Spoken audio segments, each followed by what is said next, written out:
আবার ওই কালো গিলাফ দেখলে, মদিনার ওই সবুজ গম্বুজ দেখলে কলিজা ঠান্ডা হয়ে যাবে, চোখ সুখ পাবে, চোখের তৃপ্তি হবে, দেখার মজা মিলবে। আল্লাহ কোরআনে বলছে লিয়াশহাদু মানাফিআ লাহুম। আল্লাহকে যদি জিজ্ঞেস করে বান্দা কেন আমি হজে যাব, আল্লাহ বলে আয়েশা দেখো, লিয়াশহাদু, সে যেন আয়েশা দেখে।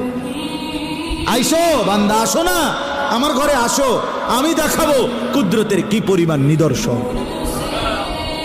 দেখবা কদম কদম, পরতে পরতে আমার নিদর্শন, আমার ঘর দেখবা, আমার কালো গিলাফ দেখবা, হাজরে আসওয়াদ দেখবা, আমার ঘরের দরজা দেখবা, মাকামে ইব্রাহিম দেখবা, জমজম দেখবা, সাফা মারওয়ায় ঘুরবা, মিনায় যাবা, আরাফায় যাবা, মুজদালিফায় যাবা, আমি তোমারে ঘুরাবো, ঘুরাইতে ঘুরাইতে গুনাহ মাফ করে একদম মায়ের পেটে নতুন বাচ্চা বের হয় যেভাবে, নিষ্পাপ বানায় দেবো।